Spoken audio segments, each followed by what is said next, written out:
We're back on the CH18 rebuild, and before we put the closure plate back on, I wanted to show you guys what we found and what we're doing. So, first thing I did is I took the service data that was most pertinent and made a cheat sheet.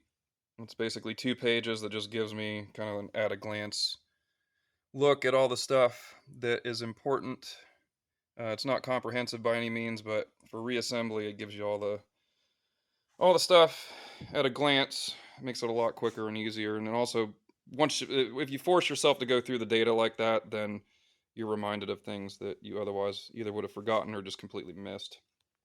Um, so this guy is going back together. We've got a new piston in each bore.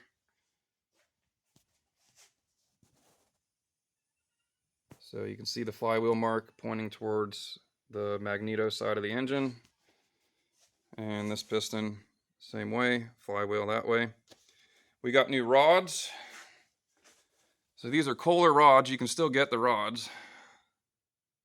The originals had a little bit of wear on them. They weren't terrible. It's like you could have put it back together, but they're not that expensive, relatively speaking. The pistons and rings are aftermarket, and we're going to give them a shot and see how they do. They don't make standard rings for the small bore Kohlers anymore, so it was kind of our only choice. So we honed the cylinders, took not very much out at all. You can still see like basically a ghost line from where there were some little scratches, but nothing that I can grab with my fingernail. And we're still well within the spec for the bores, so that looks good. The one thing we found that was a little out of the ordinary were the lifters had a strange kind of divot pushing. You can almost see it on camera there where it's actually a depression in there. And so I went through all the lifter bores, made sure they were free of any burrs or any nicks or anything like that. Checked the camshaft for wear. The camshaft basically still had plenty of taper built into it, so it looked just fine. I know it's not good practice to throw new lifters in with an old cam, but if we go ahead and replace the cam, then we got to replace the crank too, or at least the crank gear. It's too much. These two gear meshes, even from the factory service data, say if you change one, you got to change them both. So I wasn't going to change the cam and the crank and the lifters. So the new lifters got a real nice crown on them. They look great, and we bled them down and threw them back into the bores. I polished the bores up a little bit just to make sure they were nice and smooth. Yeah, and that's about it. Everything's been cleaned up. I went through the case, got it all nice and clean in there. Everything's torqued to spec. We got our timing marks lined up right there. Governor shaft is pushed back against the case there.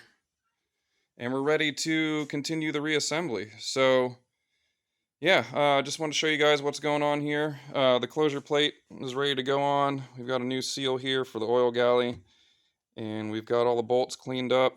You got one stray bolt that is plated, zinc plated, unlike the others, and according to the factory service data, that should be in this hole right here if it does exist. So yeah, we're going to move forward putting the closure plate back on. We've got new crank seals in. That one was about falling out of the bore when we took it out. And there's already a new seal on this guy here. The lighting is just awful today, isn't it? And everything's installed to the factory spec of depth. This one has a specific depth that it needs installed in. And the mag side is basically just bottoms out against the counterbore in the case. So yeah, here we go, guys. It's finally going back together.